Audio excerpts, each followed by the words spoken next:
말씀 굽는 5분입니다. 오늘은 예수님께서 광야에서 시험 받으시는 이야기죠. 40일 동안 아무것도 드시지 못한 예수님 앞에 사단이 찾아와서 세 가지를 시험합니다. 그 첫 번째 시험이 이 돌들로 떡이 되게 하라는 것입니다.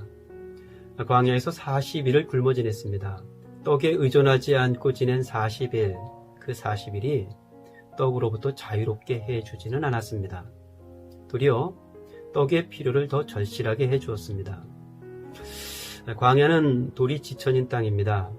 지천으로 보이는 저 돌들을 보면서 저게다 떡이면 얼마나 좋을까, 그런 생각이 왜 안 들었을까요?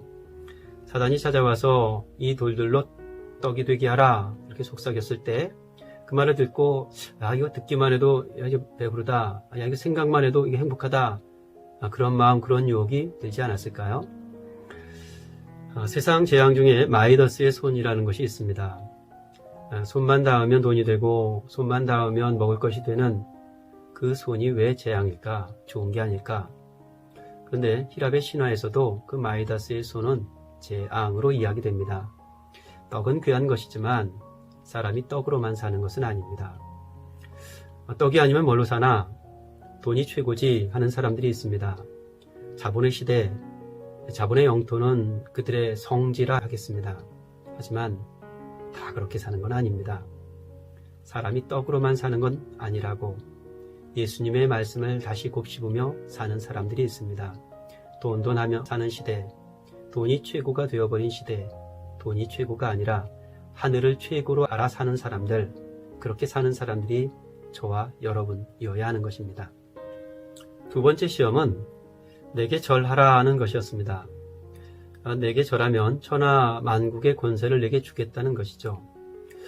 순식간에 예수님 앞에 천하 만국을 보여주었습니다. 그래서 천하 만국은 로마 제국을 뜻합니다.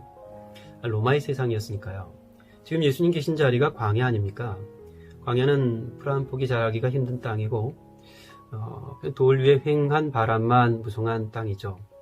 그 광야에서 화려한 제국의 환상을 보았다면 어떤 마음이 들까요? 견물생심이죠. 물건 하나를 살 때도 좋은 것 보고 나면 덜 좋은 게 눈에 차지 않는 겁니다. 그렇게 보고 나면 보암직도 하고 또 먹음직도 한 것이죠. 그렇게 보암직도 하고 먹음직도 한 것들, 그것을 갖고 먹을 수 있도록 권세를 주겠다. 그 소식은 얼마나 큰 복음이었을까요? 영광의 트로피가 눈앞에 있습니다. 허리 한번 숙여서 절하면 그 트로피가 내 것이 될 수도 있습니다. 속는 셈 치고 눈 한번 딱 감고 허리 한번 숙이면 됩니다. 그러면 영광이 내 것이 될 수 있습니다. 하지만 예수님은 단호하게 이렇게 말씀합니다. 주 너희 하나님께 경배하고 다만 그를 섬기라 하였느니라. 영광은 나의 것이 아니라는 뜻입니다. 그렇게 얻은 것이 나에게 영광을 가져다 주는지는 모르겠으나 실은 그 영광이 내 것이 아니라는 것이죠. 하나님의 하나님 되심을 가로채고 하나님의 자리에 앉으려는 탐욕, 그 인간의 탐욕이 선악과의 손을 뻗게 했습니다. 사단이 내게 그 권세를 준다면, 그래서 내가 이 천하를 다스리는 자가 된다면 실은 그것은 끔찍한 일입니다. 이 땅 위에 그보다 큰 재앙은 없습니다.